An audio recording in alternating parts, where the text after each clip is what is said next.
The rain hammered against the windows of what had been Isabella's home for 3 years, but she was no longer inside. She was standing in the driveway, 7 months pregnant, watching her husband Derek load her suitcase into a pile he'd created specifically for humiliation, while his mother held an umbrella over his mistress Vanessa, protecting her from the same storm they'd forced Isabella into.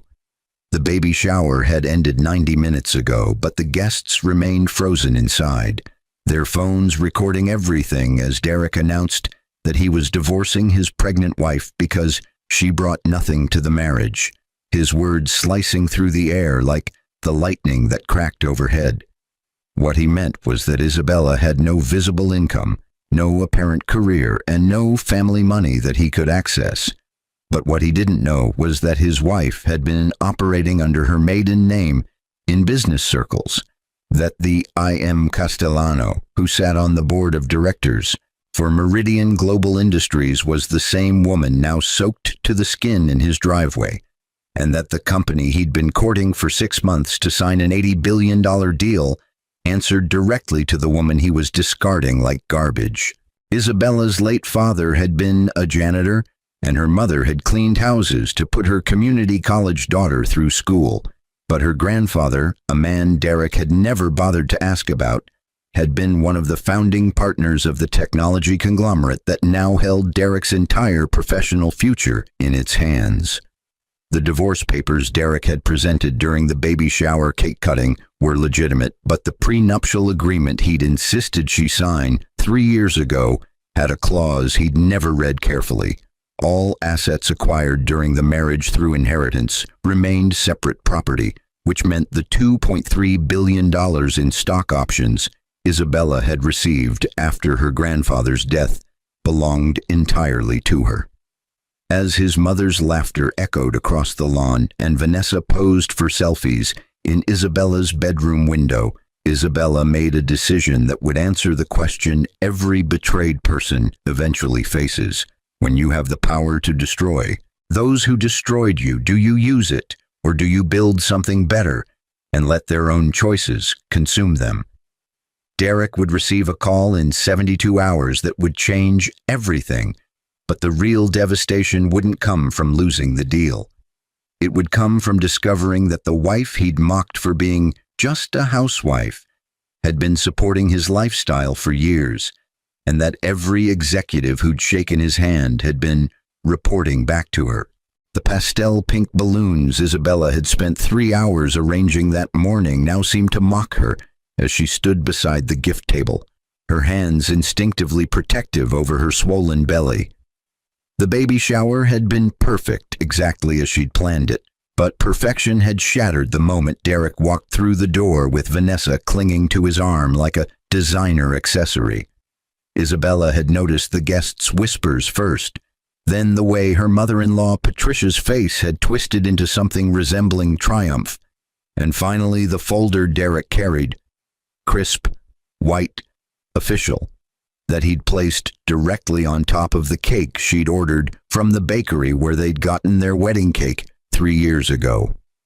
"I think everyone should hear this," Derek had announced, his voice carrying that corporate presentation tone Isabella had heard 1,000 times during the business dinners she'd attended as his silent companion. The room had fallen into the kind of silence that precedes devastation, but Isabella had remained still, watching, waiting, because years of sitting in boardrooms had taught her that the person who reacts first loses the negotiation.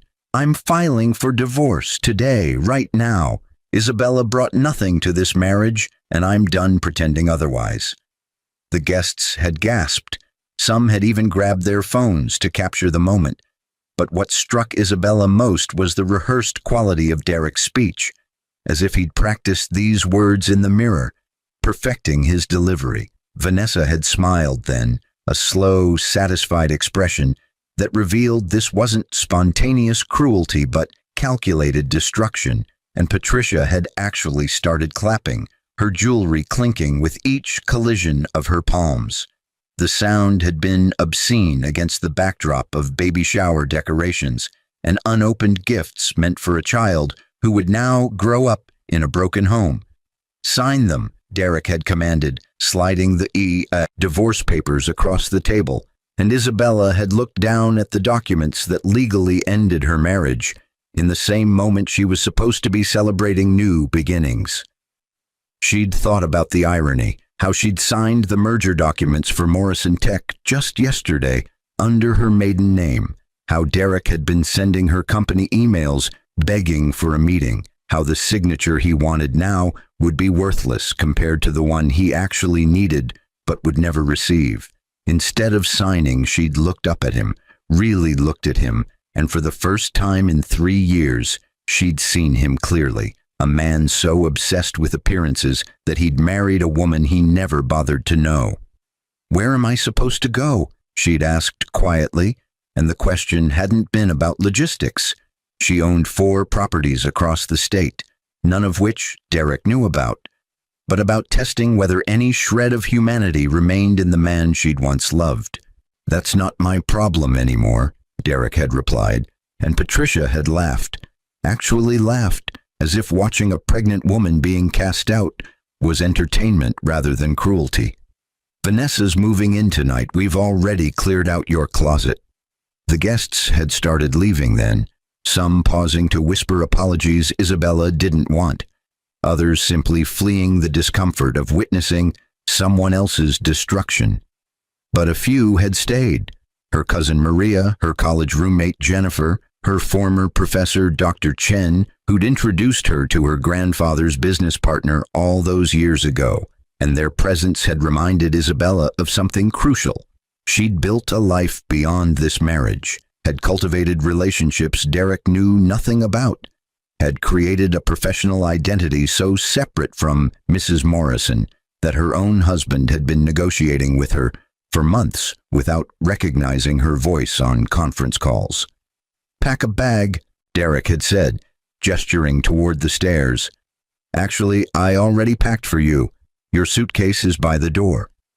Isabella had walked to the entryway, her movements slow and deliberate despite the chaos erupting in her chest, and she'd seen the suitcase, her expensive luggage, the set Derek had bought her for their honeymoon, stuffed so carelessly that clothes spilled from the zipper. Inside, she'd known, would be none of the things that actually mattered.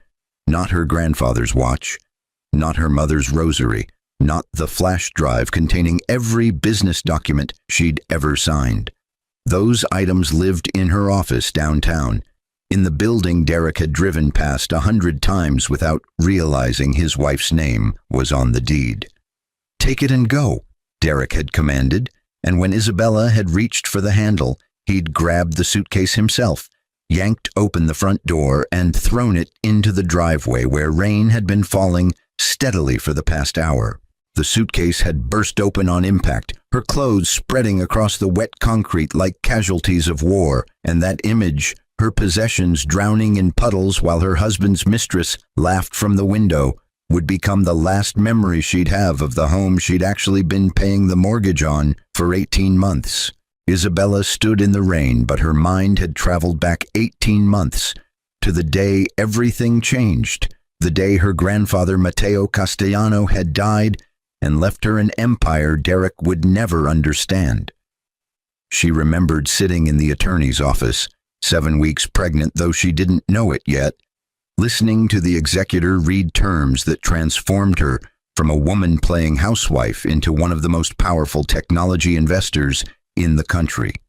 Derek had been in Singapore that week, closing what he'd called the deal of his career. But the deal that actually mattered was happening in a conference room he'd never see, with attorneys who knew her by a name he'd never asked about.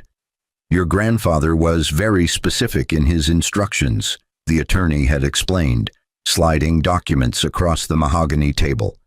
"He wanted you to inherit his shares in Meridian Global Industries, but only under certain conditions designed to protect you. Those conditions had included maintaining her maiden name in all business dealings, keeping her board position confidential from anyone not directly involved in company operations, and most importantly, ensuring that any spouse she married would have zero claim to assets acquired through inheritance." Matteo had watched Isabella marry Derek 2 years earlier and had said nothing at the wedding, but he'd updated his will the following week, adding clauses that suggested he'd seen something in Derek that Isabella had been too in love to notice. The memory shifted then, pulling her back further to the night she'd met Derek 4 years ago at the Tech Innovation Summit in Boston. She'd been the keynote speaker that evening, delivering a presentation on sustainable technology investments that had earned her a standing ovation from 1,500 industry leaders. But Derek had approached her at the hotel bar hours later, apparently unaware of who she was. "I'm Derek Morrison," he'd said, extending his hand with the confidence of someone accustomed to being the most important person in any room. "I couldn't help but notice you from across the bar. Are you here with someone from the conference?" Isabella had paused then, weighing her response, because this happened sometimes. Men who saw her as decoration rather than competition, who assumed her presence at industry events meant she was someone's assistant, or date rather than a decision-maker. She'd been about to correct him, to explain that she'd been the woman on stage he'd apparently missed, but something had stopped her. Curiosity about whether someone could love her without the complexity of her professional life, without the weight of her family name, without the barrier of wealth that made every relationship feel transactional. "I'm with Meridian Global," she'd answered carefully, which was technically true, though wildly understated, and Derek had nodded, saying, "Good company. I've been trying to get a meeting with their board for months." Their entire courtship had been built on that initial deception, or more accurately, on Derek's assumption and Isabella's willingness to let him assume. He'd talked endlessly about his career, his deals, his vision for Morrison Tech's future, but he'd rarely asked about her work beyond superficial questions he'd never waited to hear answered. When she'd mentioned her father had been a janitor and her mother had cleaned houses, Derek had actually looked relieved, as if her humble origins confirmed his belief that he was marrying down, securing himself a wife who would be appropriately grateful for the lifestyle he provided. He'd never asked about her education, never learned about Stanford, never knew about the MBA she'd completed while her mother was dying, and he'd certainly never questioned why a woman with no job had her own accountant, attorney, and financial advisor who called her directly rather than going through him. The rain intensified, pulling Isabella back to the present, but another memory surfaced. The day she'd discovered she was pregnant, 3 months into her grandfather's death, and deep into the process of restructuring Meridian Global's leadership. She'd been in her downtown office, the one with floor-to-ceiling windows overlooking the city, the one Derek had never visited because he thought she volunteered at a women's shelter on Tuesdays and Thursdays. When the nausea had hit so hard she'd barely made it to the private bathroom, Jennifer, her executive assistant and college roommate, had handed her a pregnancy test without being asked, somehow knowing before Isabella did that this exhaustion wasn't from 14-hour days, but from creating life.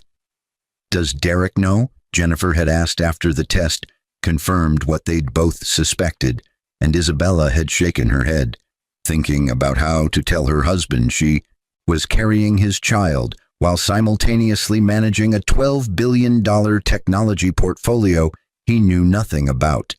She'd planned a romantic dinner that night, rehearsed the words, imagined his joy, but Derek had canceled via text, "Drinks with clients, don't wait up," and she'd eaten alone in their kitchen, one hand on her still flat stomach, wondering if the man she'd married was capable of loving something that demanded more than he was willing to give. The following weeks had revealed the answer. Derek's excitement about the pregnancy had lasted exactly as long as Isabella remained symptom-free and convenient. The moment morning sickness disrupted their routine, the moment her body began changing in ways he found unappealing, the moment she'd needed him to attend a doctor's appointment and he'd sent his secretary to reschedule, that's when Isabella had understood her marriage was performance rather than partnership. But instead of leaving then, she'd made a different choice.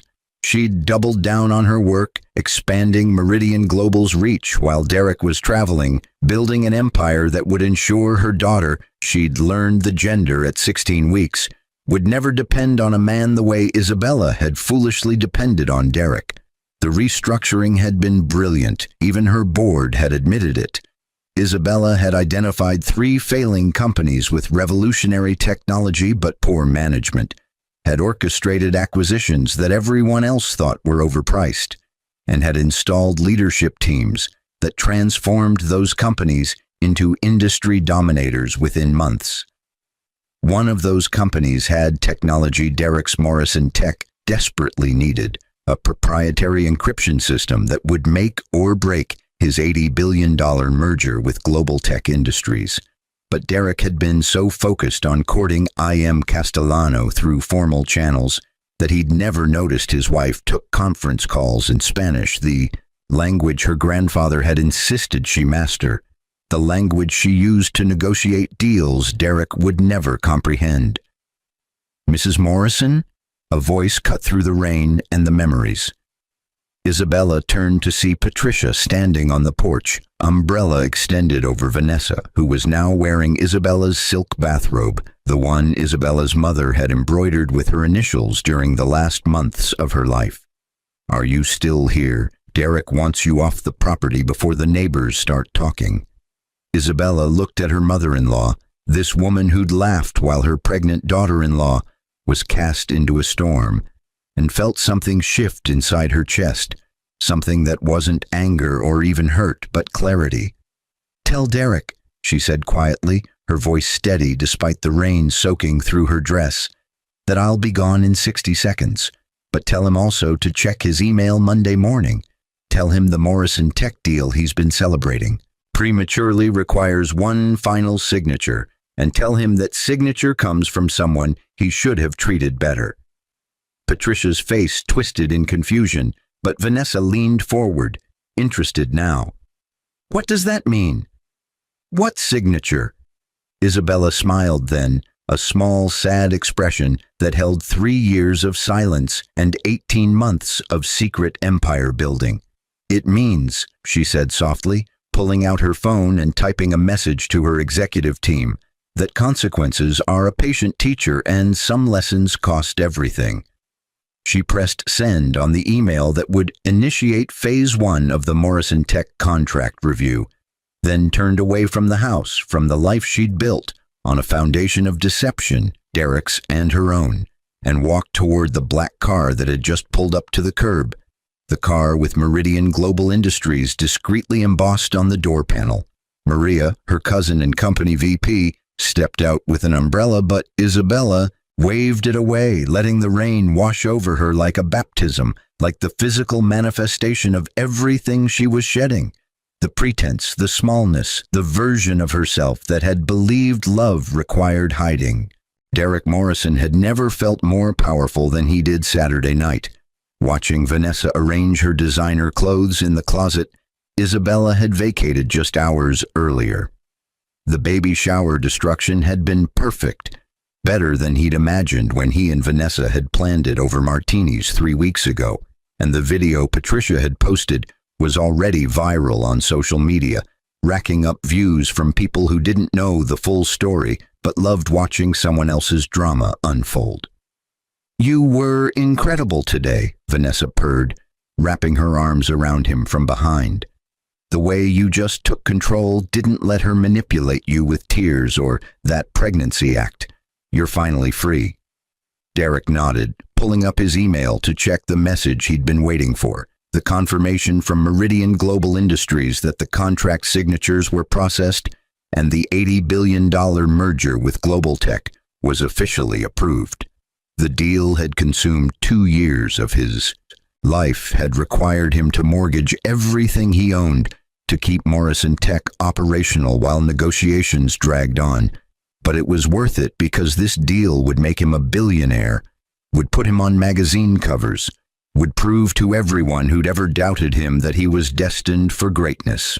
His phone buzzed with a text from his business partner, Craig, Still no confirmation from Meridian Global. Board meeting got moved to Monday morning. Did something change? Derek frowned, typing back quickly. Nothing changed. Castellano confirmed last week that everything was approved pending final review. It's just bureaucracy. But even as he sent the message, something nagged at him, a detail he couldn't quite place, a feeling that he'd missed something important. He shook it off, attributing the unease to guilt he refused to acknowledge, and turned his attention back to Vanessa, who was modeling lingerie she'd purchased with his credit card, the same credit name. Card that was maxed out but would be irrelevant once Monday's deal closed and his bank accounts flooded with merger money. Sunday morning arrived with deceptive calm. Derek woke to the smell of coffee and the sight of Vanessa, scrolling through her phone, laughing at comments on Patricia's viral video. People are saying she probably deserved it, Vanessa said, showing him particularly cruel comments from strangers who'd decided Isabella's humiliation was entertainment. They're saying she was clearly using you, that she probably trapped you with the pregnancy. Derek felt a flicker of something, not quite remorse, but proximity to it, remembering how excited Isabella had been when she'd told him she was pregnant, how she'd made his favorite dinner and worn a dress he'd once said he loved, how her eyes had shone with hope he'd immediately dismissed as naive. But the memory was uncomfortable, so he buried it, focusing instead on the narrative he and Vanessa had constructed. Isabella had been dead weight, a woman with no ambition who'd wanted nothing more than to be a housewife, someone who'd never understood the pressure of building an empire or the sacrifices required for greatness. She'll be fine, Derek said, more to convince himself than Vanessa. She's probably already run home to that cousin of hers, the one who always looked at me like I wasn't good enough. Maria, I think her name was. What Derek didn't know, what he couldn't possibly have known because he'd never bothered to ask, was that Maria Castellano was the vice president of strategic acquisitions at Meridian Global Industries, that she'd sat across from him in 4 different meetings over the past 6 months, that she'd watched him pitch his merger deal while never revealing her connection to Isabella, and that she was currently sitting in an emergency board meeting specifically convened to discuss whether Morrison Tech deserved the partnership Derek had been counting on. Maria had pulled the video Patricia posted, had shown it to every board member, and had asked a simple question: is this the kind of leadership we want representing our technology? Monday morning came too quickly. Derek arrived at Morrison Tech headquarters at 6 a.m., earlier than usual because he wanted to be in his office when the confirmation email arrived, wanted to savor the moment alone before sharing it with his team.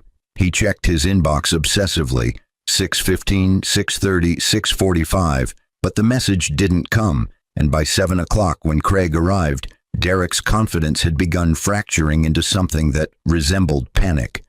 Still nothing? Craig asked, and Derek heard the judgment in his partner's voice, the unspoken accusation that Derek's personal drama might have jeopardized everything they'd built. It's coming, Derek insisted, but his hands were shaking as he typed another email to the generic Meridian Global contact address, the one that had always responded within hours but now remained silent. At 8:47 a.m., his phone finally rang, displaying a number he didn't recognize but with a Boston area code that made his heart rate spike with hope. Derek Morrison, he answered, trying to sound casual despite the sweat forming on his palms. Mr. Morrison, this is Jennifer Chen, executive assistant to Castellano at Meridian Global Industries. The voice was professional, almost clinical, and Derek felt relief flood through him because this was it. This was the call confirming his future. Ms. Castellano asked me to inform you that the board met this morning regarding your pending merger approval. And Derek couldn't keep the eagerness from his voice. When can we expect the final signatures? Global Tech is ready to proceed immediately. There was a pause, brief but heavy, before Jennifer continued. The board has decided not to move forward with Morrison Tech as a partner. All contracts are void, and Meridian Global will be pursuing alternative arrangements with Global Tech directly. You'll receive formal notification via certified mail within 48 hours. The words hit Derek like physical blows, each syllable disassembling the future he'd constructed in his mind. But before he could respond, before he could beg or negotiate or demand explanation, Jennifer added, "Ms. Castellano also wanted me to tell you something personal, Mr. Morrison. She said to tell you that consequences are indeed patient teachers, and some men never learn the lesson even when it costs them everything. She said you'd understand." The call ended. Derek stared at his phone, his mind trying to process what had just happened, trying to understand how a deal that was guaranteed, absolutely guaranteed, had evaporated in a single phone call. Craig burst into his office seconds later, his face pale. "Global Tech just sent termination papers. They're saying without Meridian Global's technology, there's no merger. Derek, what the hell is happening? Do you know anyone at Meridian Global? Can you call Castellano directly?" Derek opened his mouth to answer, but his phone buzzed again, a text from Patricia. "Vanessa's asking about the house. She wants to know when the title transfers to your name. I told her you owned it outright. That's true, right?" Derek's stomach dropped because the truth was complicated. He'd been making the mortgage payments, but the house had been purchased during the marriage with what he'd assumed was joint funds.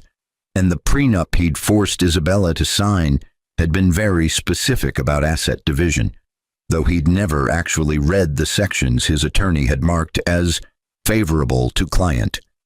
Another text arrived, this one from his bank. "Account Surma 7823 has insufficient funds. Automatic payment of $47,000 for property mortgage has been declined. Please contact us immediately to avoid late fees." Derek's hands went numb. He'd set up that automatic payment years ago, had assumed it withdrew from their joint account, but the notification was showing an account number he didn't recognize, an account that apparently had just been closed or emptied. He called the bank, was transferred 3 times, and finally reached someone who could explain. "Mr. Morrison, that payment has always been processed from an account owned solely by Isabella Castellano Morrison.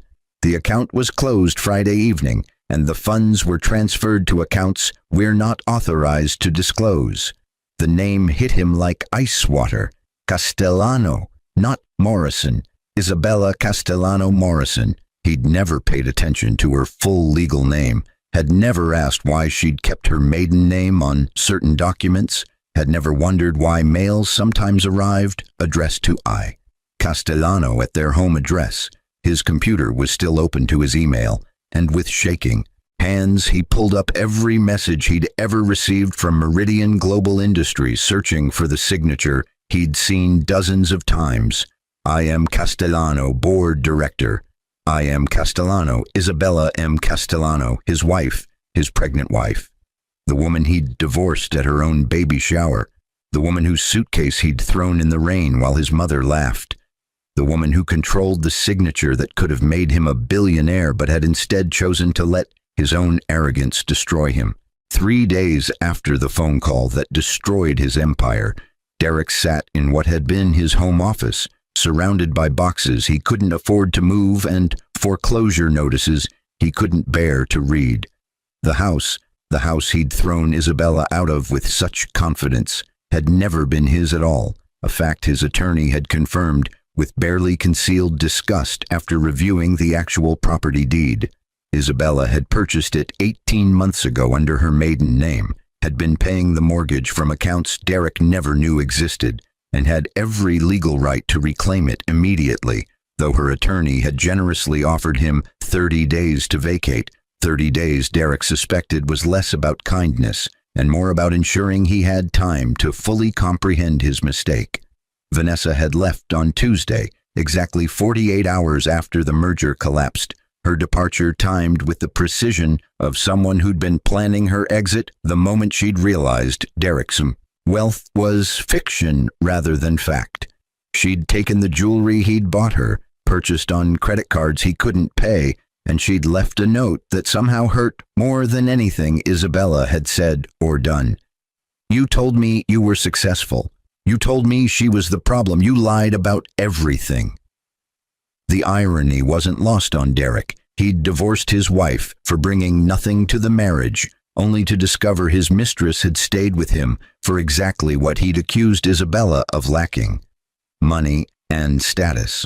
Patricia had stopped answering his calls after her own attorney informed her that the condo she'd been living in, the one Derek had always claimed he'd bought for her, was also owned by Isabella, a wedding gift Derek had accepted without question, never wondering how a junior associate at Morrison Tech could afford a $2 million property in downtown Boston. His mother's last message had been a voicemail laced with panic rather than the superiority she'd displayed at the baby shower.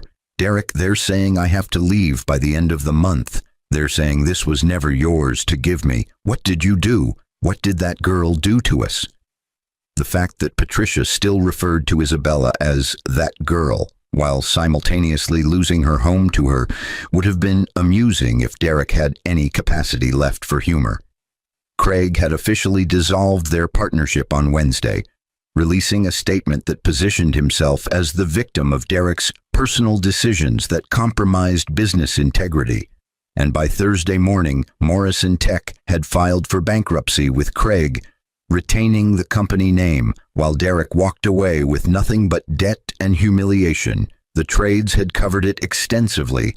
Tech bros 80 balls cials dream dies after divorce disaster, and some journalist had connected the dots faster than Derek had, publishing an exposé titled "The Housewife Who Held the Keys: How I Am Castellano Quietly Built an Empire While Her Husband Built His Ego." The article had been devastating in its thoroughness. It detailed Isabella's background, her father Roberto, who'd worked as a janitor for 40 years at the same building where Derek now couldn't afford office space, her mother Carmen, who'd cleaned houses to fund Isabella's community college education while fighting the cancer that would eventually kill her, her grandfather Mateo, who'd recognized brilliance in a teenage girl and had mentored her through Stanford's MBA program he'd secretly funded. It explained how Isabella had joined Meridian Global at 24, how she'd become the youngest board member at 27, how she'd been the keynote speaker at the Tech Innovation Summit, where she'd met Derek, a detail that had made him physically ill when he'd read it, because he remembered that night, remembered seeing a woman on stage earlier in the evening, but leaving to take a call, remembered returning to the bar and meeting Isabella without ever connecting her to the speaker he'd missed. But the part that had broken something fundamental inside Derek was the financial breakdown. Isabella had been paying 70% of their household expenses for the past 18 months, had been covering his business loans when Morrison Tech missed payments, had been the anonymous investor who'd kept his company operational during the merger negotiations. Every luxury he'd believed he'd provided, the house, the cars, the vacations, even the baby shower venue, had been funded by the woman he'd accused of bringing nothing to the marriage. His success had been her subsidy, his confidence had been her discretion, and his cruelty had been enabled by her quiet generosity. Friday afternoon arrived with the sound of a car door closing in the driveway. Derek looked out the window and saw Isabella emerging from a black sedan, 7 months pregnant, and somehow more composed than he'd ever seen her, carrying a leather portfolio that probably cost more than his remaining bank balance. She was accompanied by Maria and another woman Derek recognized from board meetings he'd attended while pitching to Meridian Global. Jennifer Chen, the executive assistant who'd delivered his death sentence via phone call, though he'd never known her connection to Isabella ran deeper than professional. Derek met them at the door, unable to speak, and Isabella looked at him with an expression that wasn't triumph or anger, but something far more devastating, pity mixed with the particular exhaustion that comes from having once loved someone who proved unworthy of it. "I'm not here to gloat," she said quietly, her hand resting on her belly in a gesture so protective It made Derek's chest ache with the reality of what he'd thrown away. I'm here because my daughter deserves better than a father who only contacts her when he needs something, and I'm here to tell you what happens next. She gestured to the porch chairs, the expensive teak furniture she'd selected, Derek now realized, and they sat, though Maria remained standing, her body language protective in a way that made Derek understand he'd never actually met his wife's family, had never been considered worthy of introduction to the people who actually mattered in Isabella's life. "The house is mine," Isabella began, her voice steady and businesslike, the same voice Derek had heard on conference calls without recognizing it. "But I'm not going to force you out immediately. You have 90 days to find alternative housing. The mortgage will be paid during that time, and utilities will remain on. Consider it a gift for our daughter, not for you." Derek tried to speak, to apologize, to explain, to beg, but Isabella held up her hand. "I'm not finished. Morrison Tech is gone, your partnership with Craig is dissolved, and your reputation in this industry is effectively destroyed.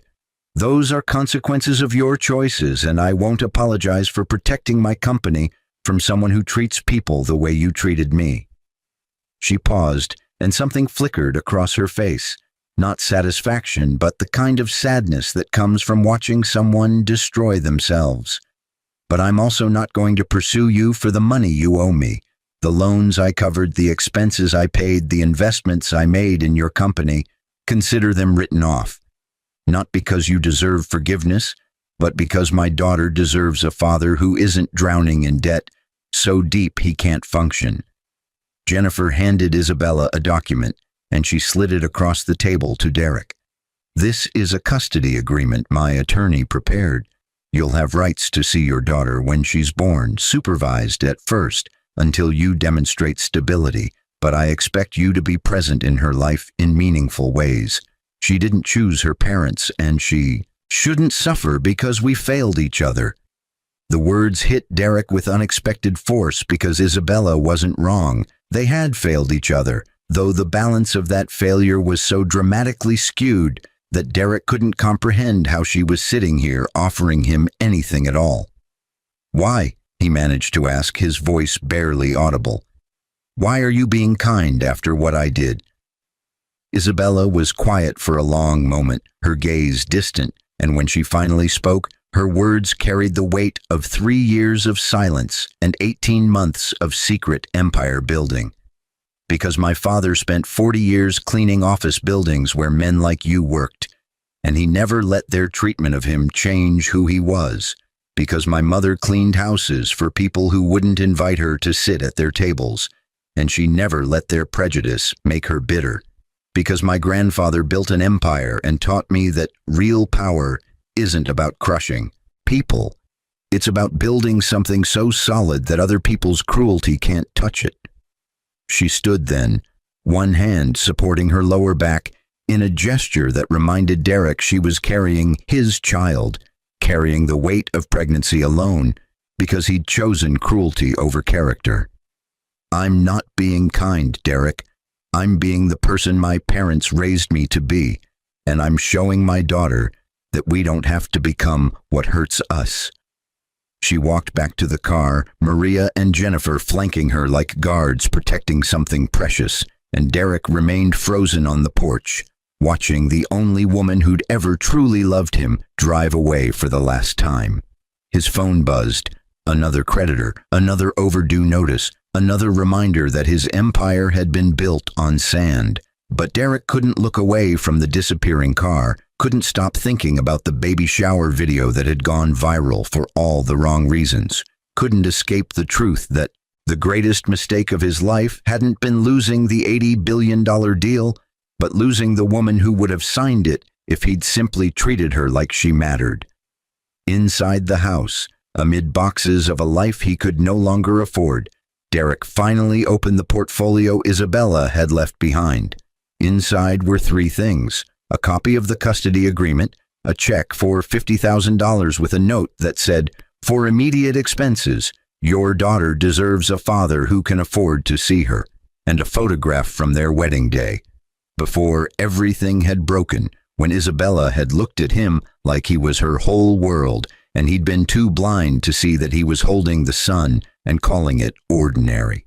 The rain had started again, hammering against the windows of a house that was never his, and Derek Morrison, the man who'd thrown his pregnant wife into a storm while his mother laughed, finally understood that some lessons cost everything, and some people never stop paying for the moment. They chose pride over love. The Daily Business Journal headline read, "Meridian Global Industries acquires Global Tech in record-breaking $95 billion deal. I.M. Castellano, named CEO of merged entity." But Isabella barely glanced at it as she adjusted the baby carrier strapped to her chest, her 15-month-old daughter Sophia, cooing happily while reaching for the framed photograph on Isabella's desk. The photo showed 4 generations of Castellano women. Isabella's great-grandmother who'd immigrated from Mexico with nothing but hope. Her grandmother who'd worked in factories to send her children to school. Her mother Carmen in her house-cleaning uniform holding a young Isabella, and now Isabella herself holding Sophia. The legacy continuing in a different form but rooted in the same values. "She's getting so big," Maria said from the doorway, carrying 2 cups of coffee and the morning briefing documents that had become their routine since Isabella had restructured the company after the Global Tech acquisition. And before you ask, yes, Derek confirmed for tomorrow's visit. That's 6 weeks in a row now. Jennifer says he's actually early every time, brings books, stays the full 2 hours even when Sophia falls asleep. Isabella nodded, feeling the complicated mixture of emotions that always accompanied news about her daughter's father. Not forgiveness exactly, but something softer than the anger she'd expected to carry forever. The supervised visits had become unsupervised 3 months ago after Derek had completed the parenting classes the custody agreement required, after he'd proven he could show up consistently, after the court-appointed therapist had reported that his interactions with Sophia were genuinely loving rather than performative. He lived in a modest apartment in Cambridge now, working as a consultant for startups that couldn't afford someone with his tarnished reputation, but desperately needed his technical expertise. And according to Jennifer, who somehow knew everything, he'd been attending therapy twice a week and had stopped following Vanessa on social media after she'd gotten engaged to a hedge fund manager she'd met approximately 6 days after leaving Derek. "How's he doing?" Isabella asked, surprising herself with the genuine curiosity in her voice, because somewhere between Sophia's birth and her first birthday, Isabella had realized that her daughter's relationship with her father mattered more than Isabella's need to keep punishing him for the baby shower that felt like it had happened in a different lifetime.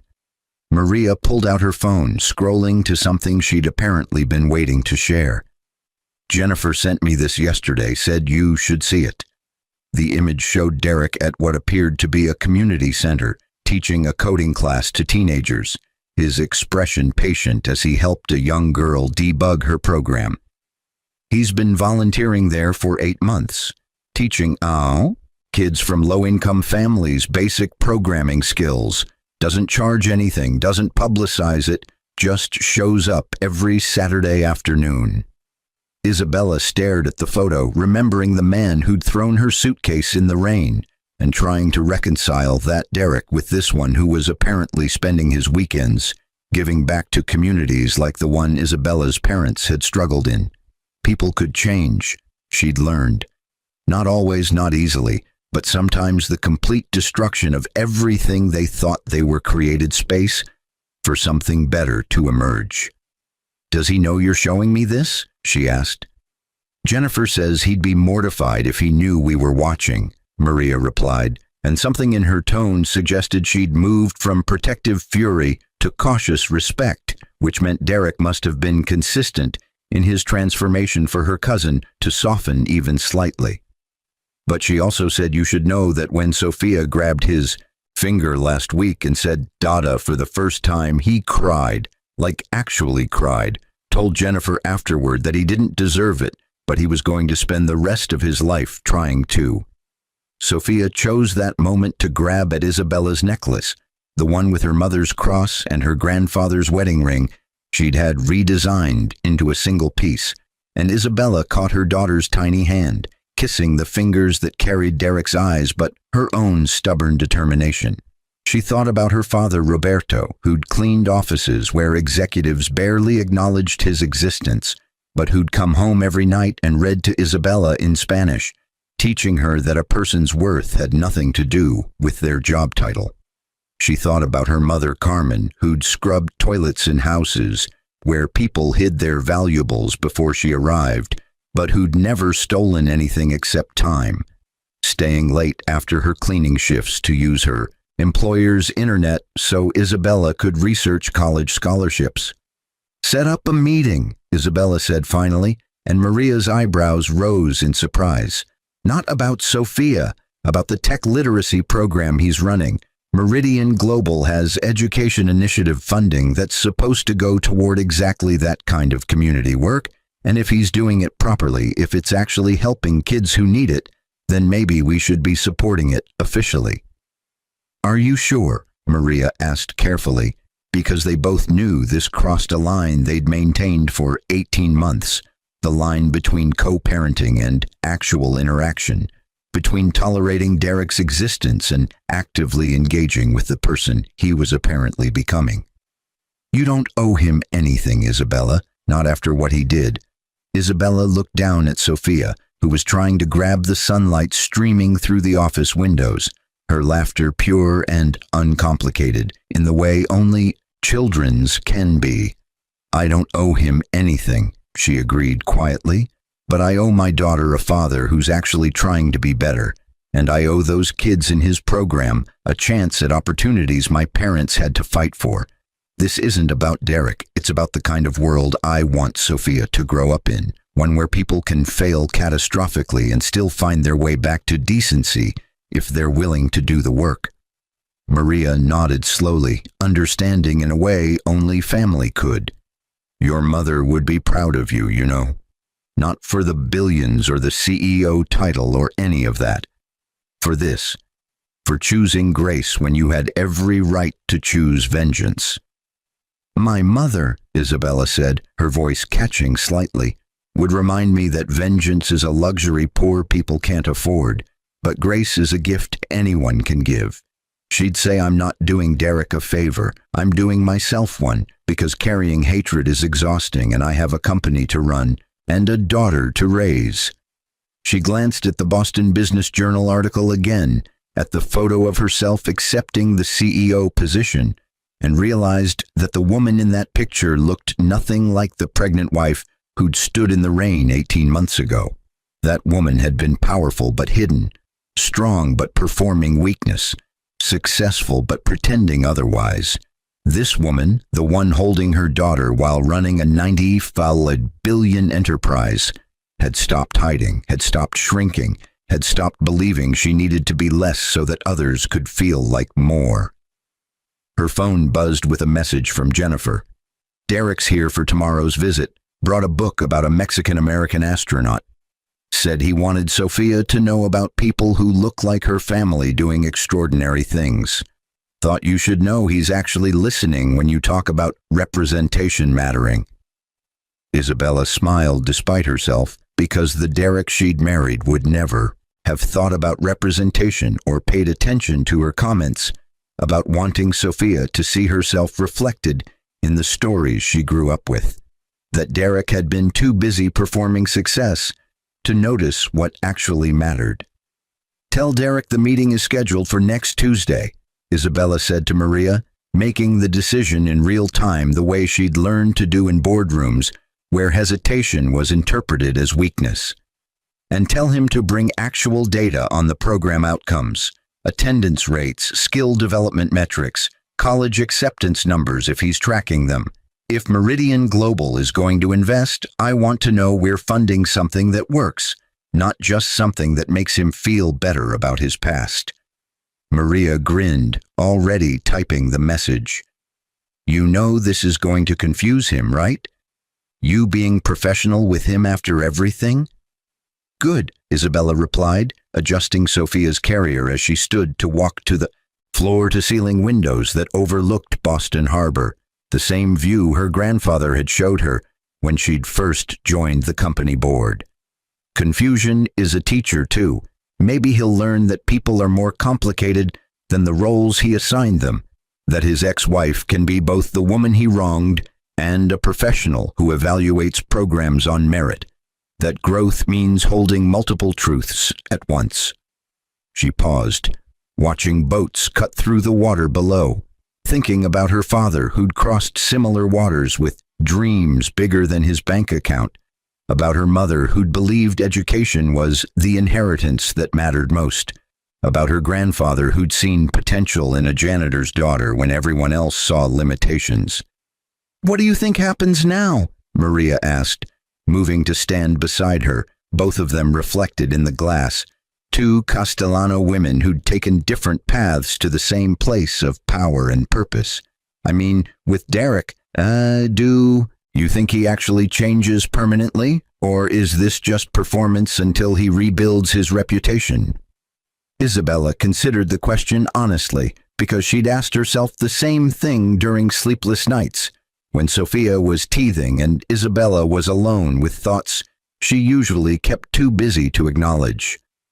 "I think people can change," she said slowly, "but I also think change is a choice you make every single day, not a destination you reach and then stop working toward. Derek lost everything, his company, his reputation, his marriage, his home, even his mother's respect after Patricia had to move into a retirement community she couldn't afford and finally understood who'd actually been paying for her lifestyle. That kind of loss either destroys you or reconstructs you, and maybe he's choosing reconstruction." She shifted Sophia, who was drowsy now, against her chest, the weight of her daughter grounding her in the present rather than the past. "But, honestly, whether Derek changes permanently isn't my responsibility to monitor. My responsibility is to Sophia, to this company, to the employees who depend on Meridian Global for their livelihoods, and to myself, to the promise I made standing in that rain that I would never again make myself smaller to accommodate someone else's ego." She turned to face Maria fully. "If Derek's program is legitimate and helps kids who need it, we fund it because it aligns with our values, not because he's Sophia's father. If he continues showing up for his daughter, we support that relationship because Sophia deserves it, not because he's earned forgiveness. Everything from now on is about building forward, not looking back." Maria hugged her then, careful not to disturb Sophia, and whispered, "Your parents and grandfather, they built all of this, you know, not the money or the company, but you, the person who can stand in this office after everything that happened and still choose to evaluate people by who they're becoming rather than who they were. That's the real inheritance." After Maria left, Isabella sat in the chair her grandfather had commissioned, hand-carved mesquite wood from Mexico, brought to Boston as a reminder that roots matter regardless of where you're planted, and opened her laptop to the presentation she'd been preparing for the board meeting next week. The slides detailed Meridian Global's expansion into educational technology, specifically programs that provided resources to underfunded schools in communities like the one her parents had struggled in. The initiative would cost $200 million over 5 years, but the projections showed that investing in young people from overlooked communities didn't just change individual lives, it changed entire economic ecosystems. Her email pinged with a message from an address she didn't immediately recognize, but the subject line stopped her breath. From Derek, not about Sophia. Isabella hesitated, her cursor hovering over the delete button, because 18 months of boundaries had taught her that not every message deserved a response, that silence was sometimes the most powerful reply. But curiosity, or maybe something deeper, something that acknowledged shared parenthood meant permanent connection, made her click it open. The email was brief, almost formal. "Isabella, Jennifer mentioned you might fund the tech literacy program at the community center. I want you to know, this isn't me asking for help or trying to rebuild a bridge I burned completely. If the program qualifies for Meridian Global's education initiative based on merit, I'll accept the support because the kids deserve every resource they can get. If it doesn't qualify, I'll keep running it on my own because I've learned that some things matter more than efficiency or profit margins. I know I don't have the right to say this, and I'm not asking for forgiveness or even acknowledgement, but I need you to know I see it now. I see what I had, what I destroyed, what I was too arrogant and blind to value. I see you, not just as I am Castellano, CEO, but as the woman who paid my mother's rent for 6 months after she lost her condo, who anonymously covered my bankruptcy attorney fees, who set up the trust fund for Sophia that I know came entirely from you, despite the custody agreement saying we'd contribute equally. Jennifer accidentally let that slip last week, and I've spent every day since trying to understand why you'd do any of that after what I did. I think I finally understand, because you're not who I thought you were. You were never the woman who needed me to be successful or complete or validated. You were always the person who could stand in the rain I forced you into and still choose grace over destruction. That's not weakness. That's a kind of strength I'm only beginning to comprehend. I can't undo the baby shower. I can't undo throwing your suitcase in the rain or the divorce papers or my mother's laughter or any of it, but I can show up for our daughter. I can teach kids whose parents work the kind of jobs my arrogance used to dismiss as unskilled labor. I can become someone Sophia won't be ashamed to call her father when she's old enough to Google what I did and see the videos that will never fully disappear from the internet. I'm not asking for anything. I just needed you to know that I see you now, and I'm sorry I didn't see you then when it mattered most. Derek. Isabella read the email 3 times, feeling emotions she couldn't quite name. Not forgiveness, not reconciliation, but perhaps the beginning of something like peace. Sophia had fallen completely asleep now, her tiny hand fisted in Isabella's blouse, her breathing steady and trusting in the way only children can trust. And Isabella made a decision that had nothing to do with Derek, and everything to do with the woman she wanted her daughter to see when she looked at her mother. She hit reply and typed, "Derek, the program will be evaluated on the same criteria as every other applicant. Outcomes, sustainability, alignment with our mission. If it qualifies, you'll receive funding. If it doesn't, you'll receive feedback on how to strengthen it. This is business, not charity, and not absolution. What you do with your second chance is entirely up to you. I won't be watching to judge whether you succeed or fail, because my energy goes toward building something better, not monitoring whether you've learned your lesson. But I will say this. Sophia deserves a father who shows up not because he's trying to rebuild his reputation, but because being her parent is the most important work he'll ever do. So far, you're doing that work. Keep doing it.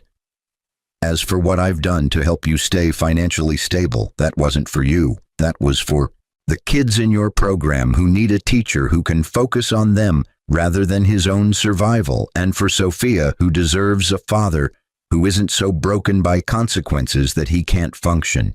Don't confuse support with forgiveness. They're not the same thing. You're right that you can't undo the past. None of us can. But we can choose what we build with the pieces that remain. Build something worth your daughter's respect. That's the only thing that matters now. I am Castellano. She sent the email before she could reconsider, then closed her laptop and stood, carrying her sleeping daughter to the window where late afternoon sun painted Boston in gold. Below, people rushed through their lives, some building empires, some cleaning offices, some teaching children, all of them carrying stories of triumph and failure and the complicated middle ground where most of life actually happened. Isabella's reflection in the glass showed a woman who'd survived public humiliation and emerged as a CEO, who'd been discarded while pregnant and built a $95 billion enterprise, who'd stood in the rain and chosen to become waterproof rather than bitter. Your abuelo would say this is just the beginning, Isabella whispered to Sofia, using the Spanish her grandfather had insisted she maintain, the language of their roots that money could never buy and cruelty could never steal. He'd say that real success isn't the title or the money or even the revenge you choose not to take. It's waking up every day and deciding to be someone your ancestors would recognize, someone who remembers where she came from, even when she's standing at the top. Sofia stirred, her eyes opening briefly to look at her mother with the kind of uncomplicated trust that made Isabella's chest ache, and then she settled back to sleep, safe in the knowledge that she was held by someone who would never let her fall. And Isabella stood there, CEO of a global empire, mother to a daughter who would grow up knowing her worth wasn't dependent on anyone else's ability to see it, granddaughter of immigrants who'd crossed borders and cleaned floors and built futures from nothing but determination and love. The baby shower video still existed somewhere on the internet, a moment of cruelty preserved forever in digital amber, but it had been overtaken by newer headlines about Isabella's business acumen, her philanthropic initiatives, her inclusion on lists of most powerful women in technology. The narrative had shifted not because Isabella had fought to change it, but because she'd simply kept building, kept showing up, kept proving that the best response to being underestimated is exceeding every expectation they never thought to have. And if Derek Morrison spent the rest of his life trying to become someone worthy of the second chance he'd been given, that was his journey to walk. Isabella's journey led forward, toward boardrooms and playgrounds, toward quarterly reports and bedtime stories, toward a future where her daughter would grow up knowing that power wielded with grace was stronger than power wielded with cruelty, and that the most revolutionary thing a woman could do was refuse to shrink for anyone's comfort. The rain had passed, the sun was setting, and Isabella Castellano, holding her daughter in an office her grandfather had built and she had transformed, looked out at the city and smiled, not because she'd won, but because she'd learned that the greatest victory was never needing to prove anything to people who'd already shown they couldn't see clearly. She'd been enough all along. They just hadn't been capable of knowing it, and that, she understood now, had never been her problem to solve.